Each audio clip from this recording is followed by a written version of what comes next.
that he plays back-to-back bars. He can't risk it. Gonna have to be careful out here. He should be able to. It's one, two, one good options here. Priority or focus. However, they really, I think they wanted to go for the decent chip. In this particular game, so the Philippines left no illusion was also back in game number one. That's what yeah, that was the PC band that I couldn't remember. So for E7 now, I feel like it's either just the Yisen Shin or the Baxi. It has to be the best. Makes sense. If the Baxi, Bamos would not didn't actually look at the family. They, I know for sure that they do play the family. They even play the zone. So, but it will be CC as well as the team. It seems like the problem for Bamos is to beat the CC when the back shot is out for the opponents. Okay. The CC, yeah, I cannot even understand every single series here on stream right now. Like yesterday, we saw the CC so much. It's warranted though, right? It does go ahead and give a lot of pressure to that back line, even with change to vengeance, like just returning a little bit less damage to the attacker. Like CC's pressure towards that back line is still strong. They're still able to go ahead and do quite a bit. And relatively a safe laning phase for you too. So they're hovering over the Fanny right now. I'm not sure if E7's going to take this. That they do though.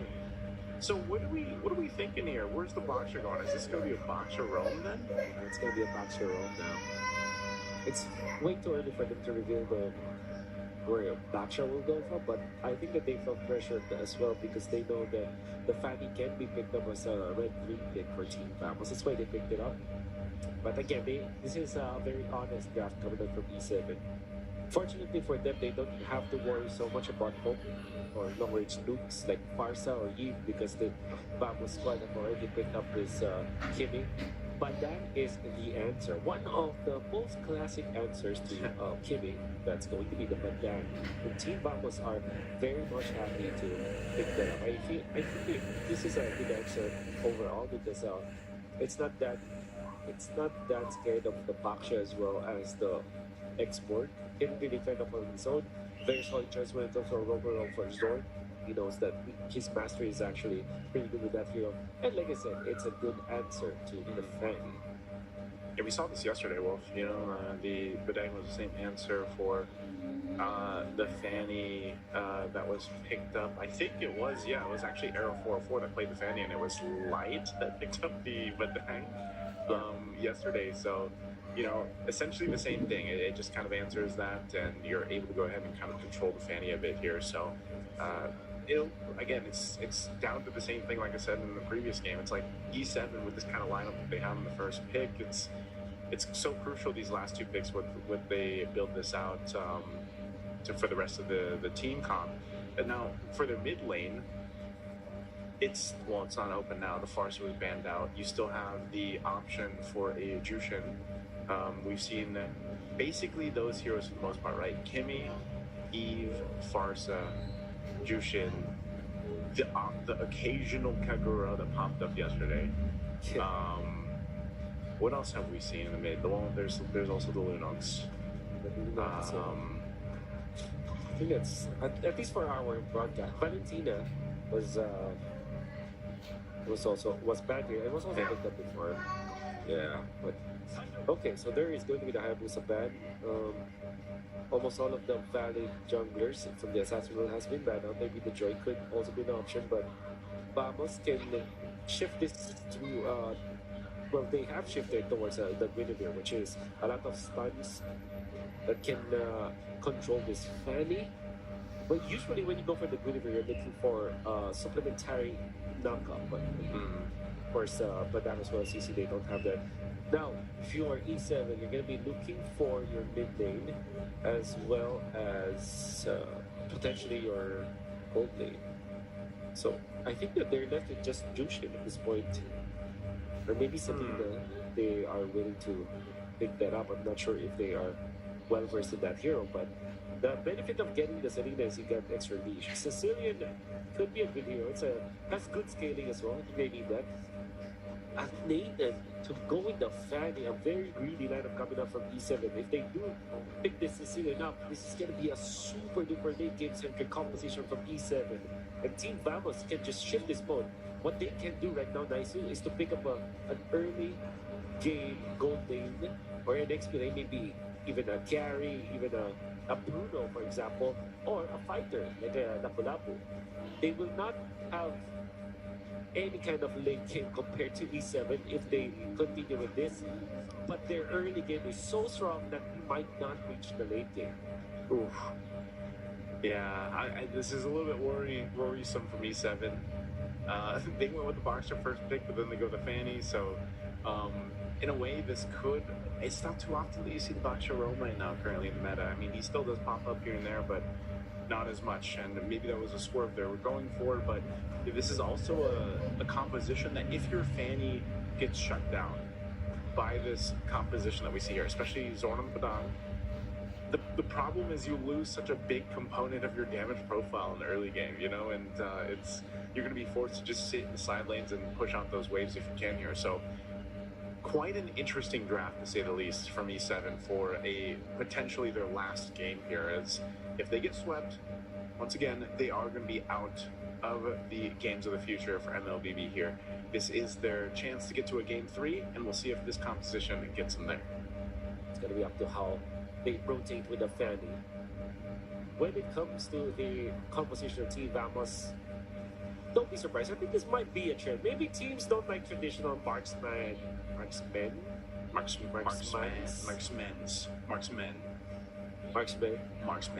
or marksman heroes. Right? Why can't they be markswomen? Yeah, carries. Yeah, carry Beatrix, they're markswomen, right? Should be. But yeah, marksman heroes in the goal lane to avoid any kind of confusion at all. But yeah, I think that Team Vamos are showing us how it's done. It's not the first time that we are seeing this kind of composition. In fact, Team Vamos did it yesterday, or earlier today, if you are from Southeast Asia. That's what we saw from them, and it was semi-successful. For Team Vamos, now they are indeed successful with it. The fact that they are doing it for back-to-back games shows us that, yeah, this could work. And the way that I'm talking about it a lot is mainly because, oh my goodness, Isaac. Okay. Isaac getting the first blood. That's a great and the purple. And the purple. That's huge for E7. That's exactly what they need to happen here, man, with this kind of lineup. You know, get the advantage for Aizen on this Fanny. And potentially, if you have to get the late game, at least you've got a Sicilian, you know, to scale into. That's right. Once again, though, this is a good start for them. Anyway, going to what I'm saying, guys, so why I'm making a big deal out of it, the fact that they don't have a traditional marksman, is that because they're utilizing a quote-unquote utility jungler. This is not an assassin jungler, right? Guinevere is more of a fighter, right? So it's like almost in a way, same category as a Yi and Chin, for example. But there are tank junglers / utility junglers like the Frederick, like the Akai, like the Baksha, the Barats. Typically, with those kinds of heroes, you pick up a traditional marksman so that you have late game scaling. But Team Vamos, for back-to-back games, they're showing us that, yeah, you don't need a traditional marksman, maybe in the meta you have right now. Right now, Team Vamos is going to fight face-to-face with this turtle. It's going to go for a reset. Revitalized pop by Rise Crib, but look at Natko. Jordan the fight too on the CC. We'll bring him down with Yo-Yo Blitz. Klakun gets the kill.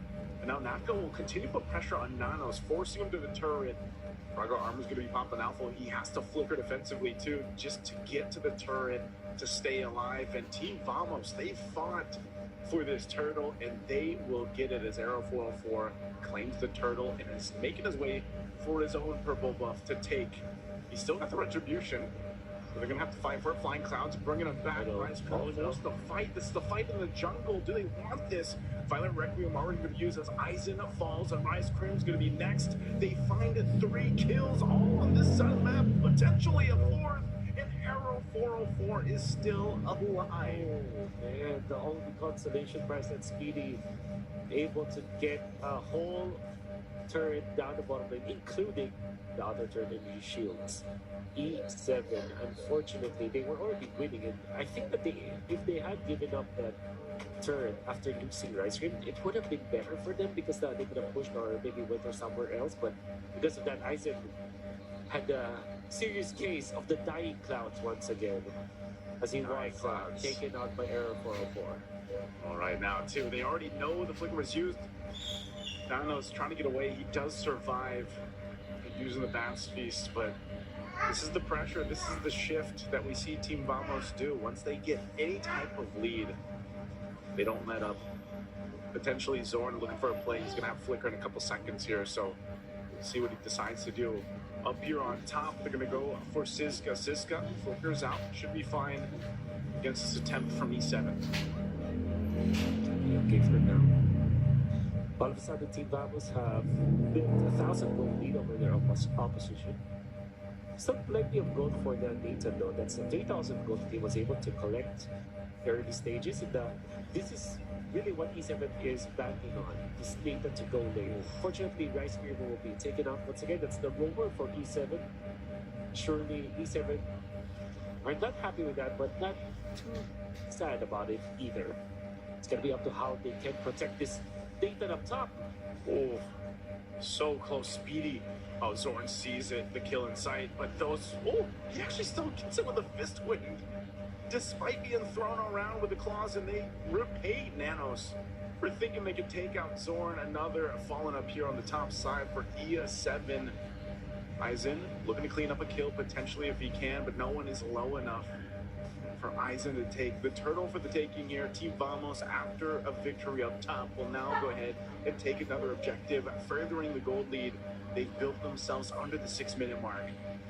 Alpha's gonna get spotted out. Oh, he walks into the bush, even with the Froggo armor. He might get chased down. He's pretty slow. Yo-Yo Blitz already gonna be used with the current call. Aizen trying to pick up a kill himself. He does get payback against the jungler of Team Vamos as Error 404 does fall. That's a good kill coming up from E7 because Aizen got it and it was onto Error 404. And the sidewind class coming up from Dallas was just way too good. There's still plenty of gold lead that they need to put down now. As E7 is trailing behind by 2,000 gold, but that's a step in the right direction.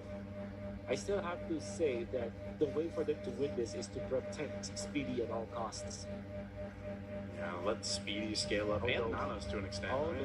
no. Oh, Zorn, you can't protect Speedy like this. Oh, Speedy. Even has the Purify, but still, I don't think it would have helped him there. Unfortunately, Nanos just had to watch him die. Yeah, far too forward. You can see it happening from a mile away. And even Aizen was taken up for I don't know actually, whatever happened in that exchange. I think he might have taken up Natko, but traded for his life. So that would mean that Team Vamos will be comfortable in this lead once again. They're not controlling this jungle of E7. Siska jumping in just so Zorn can get away from this fight. You know, that's just how much of a distraction they can be. Team Vamos here utilizing Zorn continuously to just cause some havoc.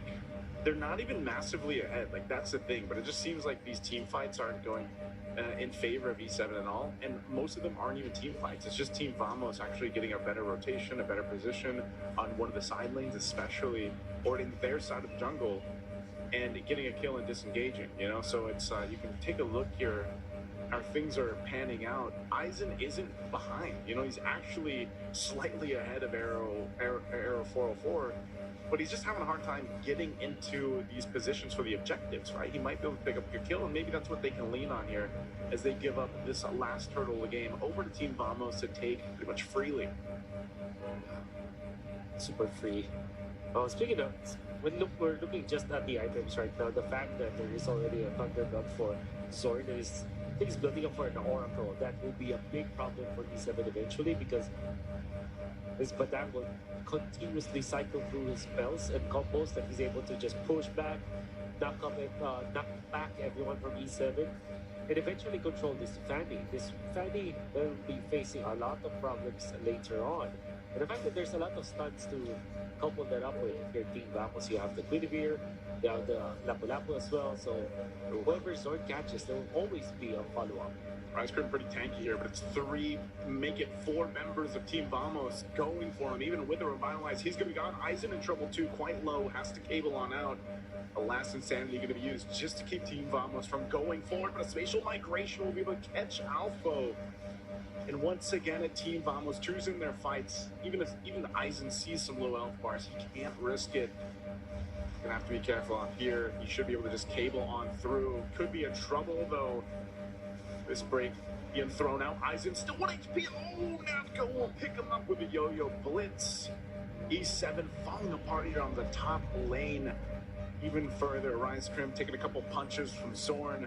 Tanky enough to survive this though. They still have the Flying Clouds plus this tier 2 turret. But it's just Team Vamos taking what they can until this Lord comes up. Rise Crim will go ahead and spawn out Zorn, and that's just going to be it. E7 needs to take care of themselves now. I mean, it's not impossible for them to mount the comeback. If there's any lineup that can actually mount it, this is the lineup that should have it. It's a silly that they did. Only problem is that they are focusing so much on magic damage. That's why Oracles have been picked up by Team Vamos. Eventually, Radiant Armors will be a problem. There is an argument that can be made though for this Nathan, because Nathan can actually one-shot people even through Radiant Armor, especially when he picks his target correctly. For example, if he focuses on Clockwood as well as maybe Natko, that could be good. But it will take so much farm to get there. And that's also true with the Sicilian. I would feel like E7, if they just relax a bit, look for their crucial pieces, not make extra plays like this, they could have a way for this game to last. That's not happening. I don't know if that's going to happen here. Wolf. Eisen going down there, Lord secure. They're going to continue the onslaught up here. Just going for more. You know, this is the thing, man. Team Vamos takes what they want. They've been doing that the whole series. Yeah, that's right.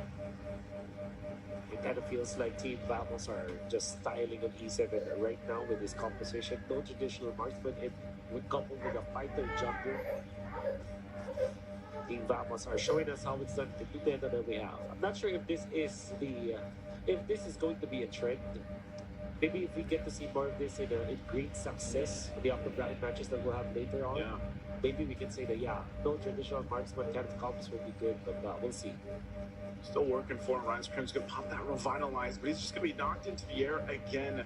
Last Insanity to help cover some of the grounds. Eisen might join this fight, or just clear out the waves, but the shield's gonna be popped already. And Team Vamos walking in with this Lord. We'll continue more. A jump in from Era 404 gets the Purify out from Speedy. They'll just clear out the Lord the best they can, trying to mistain a whole but Zorn. He'll jump in, a fist break, fist crack combo, forcing the fight anyway. He's still going to be alive a little bit longer, but finally Inanos will take him out, picking up the Divine Glaive. That's going to help the damage on the Sicilian as they defend. Eisen now part of the fight. Natko up on the front side. Siska as well. He jumps on back. That Bravest Fighter. Eisen still on the hunt, but he's just going to clear things out. They maintain their base turrets. Speedy. And they got the 0 and 3 for this Nathan. There's great defense coming up from E7 because of the Sicilian. But if you think about it, eventually this family will have a way to split push. But we are not seeing that happen from E7. They are not fighting on their own turns. So Team Vamos at 12 minutes in had 7,000 gold lead, and they're not scared to really pop them down into E7. Right now, they're positioning themselves onto the jungle of E7, taking away resources that would have been there for the family. That's why the family cannot go very far, even across their own side of the river. They cannot do that because there's no purple buff available for the family. Well, let's see what they can do. I mean,